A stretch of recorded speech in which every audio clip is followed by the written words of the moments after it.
Prison. It ain't fun. It's been a while since we told the prison story, so might as well go down that route again, even though I'm trying desperately to forget a horrible stage in my life. But let's go there. Yeah. Hit that music first, though! Movies, music, story times, all kinds of shit for you. Everything goes if it's happening out from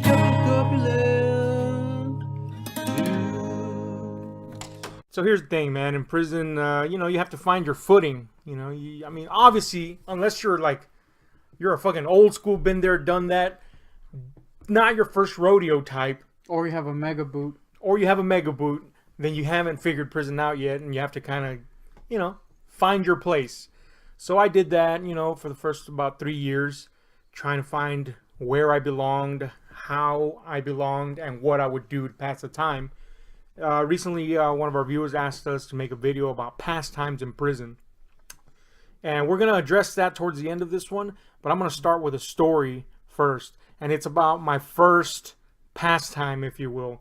And when I got to the actual prison proper, not jail, not county jail, but actual prison proper, the big pressing issue was, how are you going to survive beyond the means provided to you? Because prison gives you the bare minimum. Here's a stinky bed. Literally stinky, by the way. It's so stinky, in fact, that I would just take the mat off and sleep on the metal.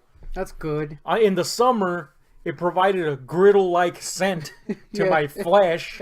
And in the winter, my bones hurt now. That's all I got to say. But the point is, it stunk. But, so they give you the bare minimum, man. Food, bare minimum, the whole works. So I met a friend in there who was like a little brother to me. And he and I decided that we were going to hustle. What our hustle would be depended on our current stage in our, jobs. He was in the kitchen, so his hustle was to smuggle shit from the kitchen into the dorm in less than conspicuous ways, I gotta say, and resell it there. Me and him would, not the B-hole, sadly. The B-hole would have made sense, but he did. He was. I'm just going to go ahead and say it. He's not the brightest of bulbs. A lovable guy, but not the brightest of bulbs. So his smuggling techniques were, they left a lot wanting, you know what I'm saying? But anyway, they worked apparently. And we would just repackage everything that he smuggled in and sell it. That was one of our hustles. And we'd pool our money together and just share whatever we bought with it, right? My hustle, I decided, was going to be selling flicks. That is to say, selling kill shots. That is to say, selling pictures of chicks, naked chicks, close to naked chicks. People want to beat off in there is what I'm saying. Because the alternative is to fuck a beehole, stanky, hairy beehole that's not fun. Or stroke it on your grill mat. Yes. Look, I'm not going to say my wiener did burn once on that fucking bunk. Why were you face down on it? I move. I'm a mover when I sleep. You know what I'm saying? Face down, side, upwards. Fetal. Your wiener came out and got burned? Dude, when you sleep, it's so hot that you have to be in your boxers. And let me tell you something about prison boxers. They're razor thin. Nay, wind thin. So yeah, my little wiener burned. But anyway, we're getting off topic here. The point is, we hustled, and my hustle was selling flicks. So in the process of doing this, I decided to start flipping flicks. That is to say, I would buy lots. Like, a new guy would come in, and he'd have a whole stack of them, and he's trying to find his footing in the dorm, right? So I'd go up to that guy and be like, hey, man, you got any flicks you want to sell? And he'd be like, yeah, I got a whole shitload of them. I'm like, I'll buy them all for this much right here. And then I would, in turn, already know my clientele, so I could upsell them. You know what I'm saying? So I sound like a fucking drug dealer or something. But anyway, the point is, I started doing that. One day, this dude comes in, and we ended up getting along pretty good. His name was Dink. His prison name was Dink. Now, I don't know what the exact meaning of dink is, but it sounds like a dumb guy. Yeah. Like, if I were to look it up, it'd probably say a dumbass. Yeah. Dink. Proper noun. Dumbass. Yeah. It's like a character in, like, Pinky and the Brain or some shit. Yeah. Dinky. Yeah. And he's not cool. Stinky. That's you. But the point is, Dink came in, and he was an alright cat. A little gangster type. But he was pretty cool, man. I got along with him well enough. And I hit him up the first time he came in. I said, hey, man, you got any flicks? And he's like, yeah, but I'm going to sell them myself. Cool. Respect. Do your thing. I ain't trying to step on your toes. And After a few weeks, he decided that that wasn't going to be his hustle because he was having a hard time with it and he was going to do other things, i.e. bet. That's a big thing in prison, betting on shit. He would just make money that way. So he decided to sell me his flicks, and he had a huge stack of them, and I bought them all and resold them, right? So he had such a huge stack, in fact, that I couldn't afford the whole stack. So I went back to him like 2-3 times. After I did buy the whole stack, though, I ran out, and we were running kind of dry, man. And my friend, he got kicked out of the kitchen for smuggling. Because this was his last... Look, this deserves an aside. His last smuggle was he decided to start to try to sell sugar in the dorms. Now, I know what you're thinking. Sugar? What the fuck? Okay, well, you know, the only sugar provided there's in small packages, and it's that fake shit. So he figured, I got a good way to sell sugar here. People need this for their little coffees or whatever. So he decides to smuggle some sugar in. I don't know if you've seen sugar packages for industrial kitchens, but they're not the tiny 10-pound bags. They're the 25-pound bags, 50-pound bags. Try to put that in his butthole? He put it... This was his hiding technique. He thought that he was so stocky that he could get away with putting it in his shirt. Oh, man. And walk all the way from the kitchen to the dorm, which is a good, quarter mile. Of course, he got caught the moment he steps out the fucking kitchen door. Like, dude, what is this? There's clearly a 25-pound sack of sugar in your fucking shirt. It sucks. Again, it's worse than the butthole. Not the smartest guy on earth, but lovable at that. But anyway, the point is, he decided to do that and got caught, so he was no longer in the kitchen, and we were shit out of luck. So I was in a hard place, right? So I go up to Dink. I'm like, hey, man, you haven't scratched up any more kill shots? And he's like, nah, I don't want to buy any more, and I don't have any more. I'm like, all right. And he's like, but I got some you might be interested in. And I'm like, what is it? And he's like, they're kill shots, but they're of my wife. What? And I'm like, what? And here, you got to tread carefully in prison, okay? Because people in prison, dude, will take out their little photo albums. That's a thing in prison, by the way. Take out their little photo albums, and they'll be looking at them, expecting a response, obviously. Yeah. They're fishing for responses. But you say the wrong fucking thing, and it could be anything, and all of a sudden the shit hits the fan. You know what I'm saying? Like, a dude could be looking at pictures of his family, and you'll be like, oh, is that your wife? And he could be like, oh yeah, man, and then you want to look at my pictures? Or conversely, same guy could be like, what, you saying you like her or what? What the fuck? And then all of a sudden you're throwing down. The worst one is when, like, they got pictures of their whole family, and you're trying to be, like, interested in the person, and you're like, oh man, that's a nice family you got there. Were you saying something about my kids? What? How did you get that out of that? Anyway, it could blow off at any moment. So this guy tells me I got kill shots of my wife. You're like, I'm like, is he trying to set me up for failure here? And I go, nah, man, I'm good. And he's like insistent, like, no, I'm cool with it, brother. If you can sell them, you can sell them. I don't give a shit. She sends them to me for that. What? And I'm like, they just sent money. I see. Yeah, exactly. Just send fucking money. Anyway, so I'm like, no, man, I'm good. Well, 2 weeks pass, and then me and my friend are eating. We're barely eating. Eating each other out? But might as well have, because that would have been more nutritious than the food we were getting. God. Fucking butthole juice. But anyway, it's better than cancer-causing Kool-Aid. Oh God! Oh yeah, I gotta come back to that. But we decided, fuck it, we're gonna sell Dink's wife's kill shots. So I go up to Dink and I'm like, hey man, no disrespect, but you told me about these kill shots you had with your wife. We're kind of in a hard time here. I'll buy them from you if I can flip them. And he's like, yeah, you want to take a look at them? And I'm like, yeah, let me see what's up. Cool. Seems to be legit about it. He comes up with this huge stack about yay big, okay? Pictures. And he hands them to me, and I'm already like, I don't know where this is going. I'm actually interested. I'll be honest with you, dude. I was very curious to see. If a chick is like, I'm sending you pictures of my fucking ass for you to sell to the desperate inmates, that's a smoke show right there, right? Or it could go the other way. Oh man, it went the other way. Woo! Oh, I should no. have expected this, but at the same time, I gave him the benefit of the doubt. Dink was not an attractive man, but he was, kind of in the gangster scene, and you could tell that he pulled his weight there. And the reason you can tell is because he didn't gloat about it like everybody else did. He wasn't the type of guy that was like, yeah, out there in the streets, I'm this and this and that, and I'm moving kilos and all that shit. Yeah. Down, aka kilos. Yeah. That is. In fact, he looked like Down, aka Kilo. Oh man, But he wasn't acting did like you know Down. what all the homies meant? He did lean like a cholo. But the point is, he didn't gloat about it. If you found out, you found out, and that was it. So I knew he was legit that way. So I was thinking, people like that, they pull in good-looking women. You know what I'm saying? Some money talks. You know what I'm saying? Power talks. He was a charming cat too, so probably that and talks. with a name like Dink. And yeah, Dink was the ultimate pussy magnet. And on top of that, I know from experience that you don't have to be a gorgeous dude to pull in a good-looking woman. If I can do it, he could do it definitely. I was uglier than him. But the point is, I said she's got to be a hottie. So I'm kind of anticipating, man. I'm interested. I'm interested to see. So he hands me this stack. Your dingaling's already out and shit. Yeah, little ding all hard, all burnt. Yeah. Anyway, I fucking he has like family pictures on top to hide the fact, right? So I flip those over, and the first fucking pic that hits my damn orbs.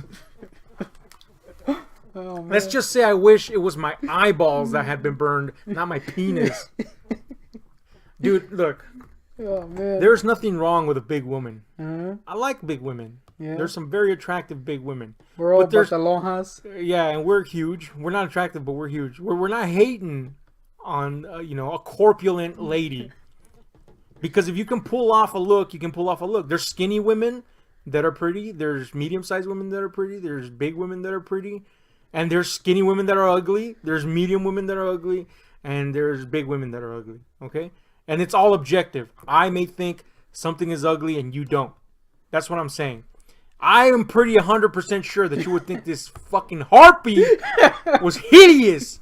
First of all, this chick's got to be about $4.50, man. She's a big woman. You know what I'm saying? She went from big woman.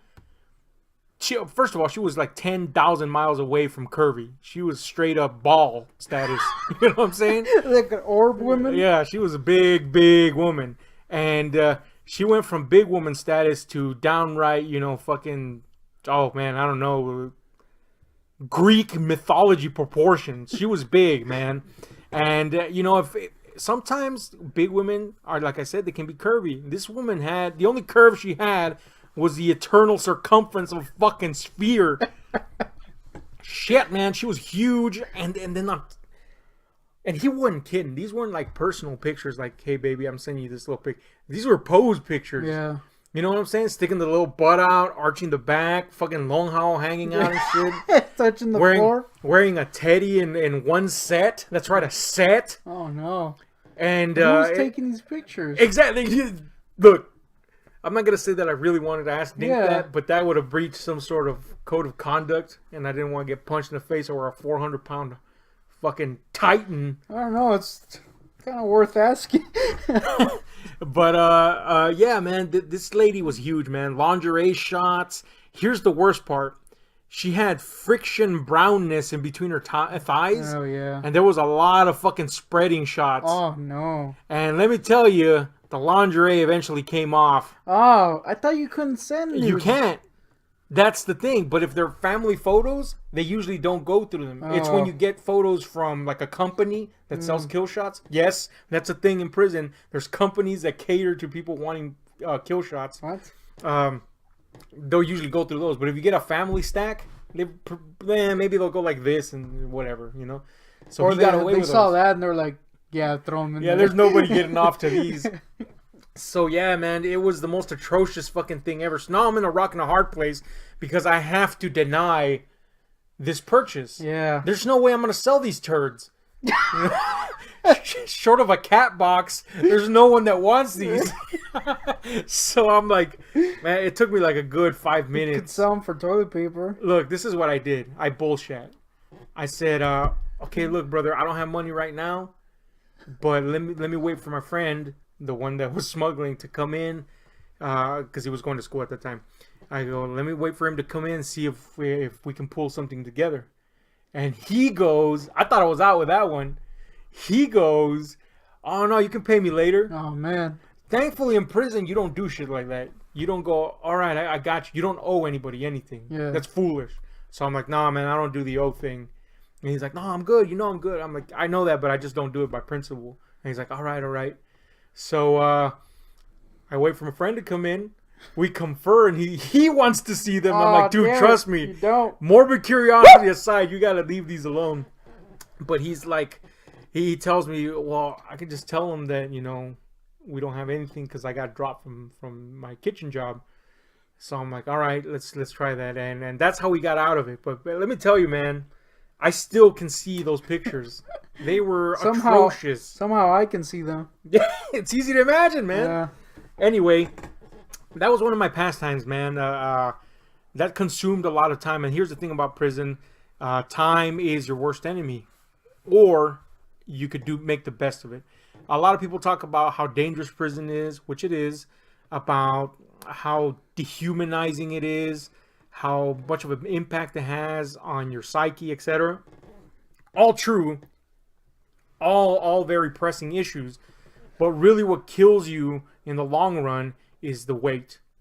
There's nothing to do. Imagine how crazy your mind goes, not being able to do anything, not being able to talk to people that you love, not being able to resolve any of your problems. You're just there waiting, staring at fucking walls and shit.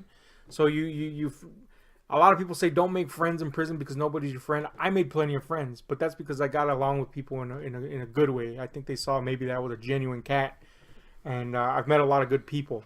So that eventually became a pastime, finding people that I could actually get along with. But as far as actual like hobbies and stuff like that, a lot of reading. I did a lot of reading to the point where it was almost like, man, I can't read anymore, although I did. So that's a big pastime in prison for everybody.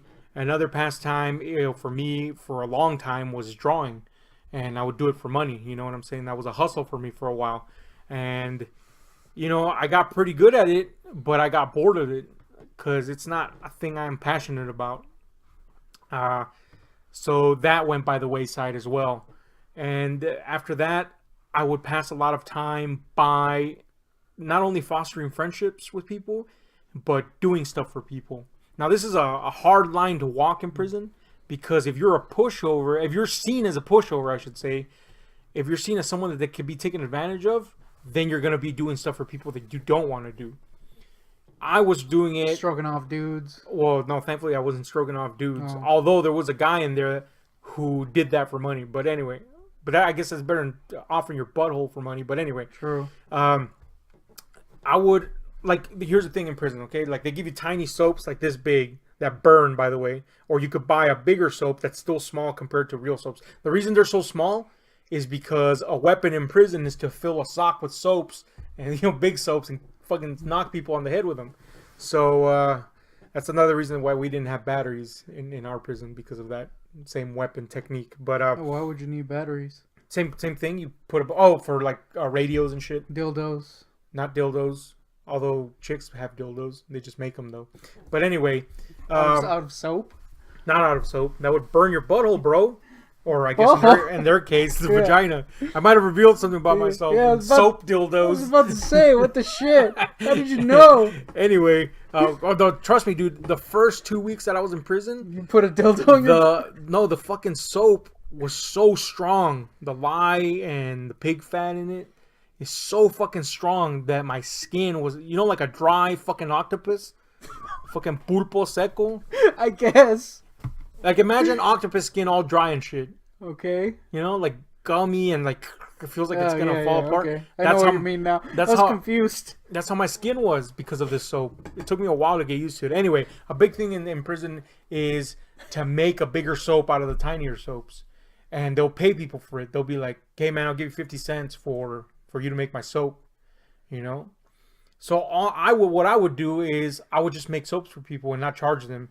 And so that little things like that ingratiate you with people, and they're like, huh, what is this guy's ulterior motive? Why is he doing? Because a lot of people in prison are like that. They themselves are so selfish in their life that they're like, why is he doing this? What's the reason? What does he want? And when they eventually saw that I didn't want shit, I was just trying to be helpful, they were cool with me. But that passed a lot of the time for me, you know what I'm saying? It really killed a lot of time. Another thing, of course, is television, but I stayed away from the television, and if anybody, God forbid, goes to prison, I recommend you learn to live without it, because that's a trouble, a ruin. Every second that you get, it fucking licks. People lick. They want to control it. There's only a limited number of TVs, unless you're in a bigger prison where you get a private cell and you can buy a TV. And that's if you're rich enough to buy a TV in prison. So, yeah. But, yeah, man, that was literally it. I mean, that's nothing. I went down to bare minimum in terms of pastimes because there was nothing available to do. I didn't have a good job. I couldn't go out and waste 8 hours doing something. I just cleaned the dorm. What I did do was I ended up, because they put you in teams to clean the dorm. I would just do the work of the other people. I cleaned the dorm by myself, so I would kill some time and ingratiate me with others. So that was it, man. So there's your answer. What did I do to pass the time in prison? Not much! Stroke off dudes. Definitely didn't stroke off dudes, but You did make soap dildos, apparently. my friend Juicy did in fact stroke dudes. And I did make a soap dildo once, and it was hilarious. I will say this. Some of the gangs, I'm not going to mention which ones. This was not the case, or I shouldn't say which one. This wasn't the case for every one of them. But there was this one gang, man. Again, I'm not mentioning which one, but it was weird, dude. If you're in a gang, you protect each other, but you also shoot the shit with each other. So it's easier for them to pass the time, right? Well, I ran solo. I didn't want any of that business because, yeah, you might be able to pass the time. You might be well off. You might got protection, but it comes with a price. You have to do things for them that you don't necessarily want to do. So anyway, I didn't do that, but they're there, so you see what's going on. There was this one gang that had a tradition. I mean, they bullshit all the time, so that was good for them to pass the time. But when somebody went from our unit to another unit, they would have like a goodbye tradition. This is what that tradition was. They would get the guy, hold him down from all limbs, and stick a hot sauce bottle up his asshole. Oh. If there was not a hot sauce bottle available, and most of the time there was, they would get rubber bands, spread his cheeks, and each one would snap a rubber band on his asshole. What? And I'm like, how is this not the gayest thing of all time? Incredibly gay. Here was another thing Somehow gayer than banging and doing the butthole. Yes, somehow. Another thing that a lot of people did to pass the time, I don't understand why, I don't get it, was they would get, oh man, this is gay, dude. They would get erect, then slap each other's dicks with their spoons to see who lost the erection first. Oh. And that was a game. I was like, you just want to see a cock. Yeah. What is this? And by the way, those spoons were the same spoons that they would stick in their cups and stir their coffee with or eat food with. So they're just licking other dudes' dicks, basically. Yeah. Still have one of those spoons, by the way. Not a dick snapping spoon. Everybody got the same spoon, is what I'm saying here. But still have my spoon. That was never near a dick, thankfully. Anyway, that's a little prison story for you. I'm Ahab. That's Goontick. Hit like, share, subscribe to those notification buttons because we are out. Dick spoon. This music, story times, all kinds of shit for you. Anything goes, assassin, drunk up with corpulent Jews. Movies, music, story times, all kinds of shit for you.